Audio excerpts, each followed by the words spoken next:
అందరికీ నమస్తే అండి. హూ యామ్ ఐ అనే అంశంలో నేను ఎవరు అనే విషయాన్ని తెలుసుకుంటున్నాం కదా!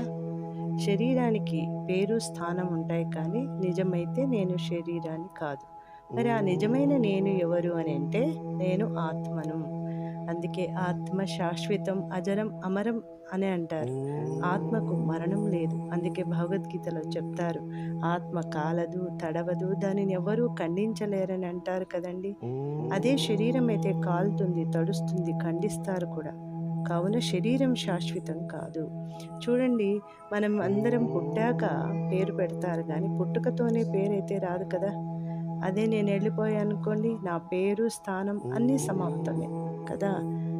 చూడండి, ఎంత గొప్ప గుణాలు ఆత్మలో ఉన్నాయంటే శాంతి, ప్రేమ, శక్తి, జ్ఞానం, ఆనందం, సంతోషం ఇవి ఆత్మ యొక్క ఒరిజినల్ క్వాలిటీస్. వీటి గురించి రేపు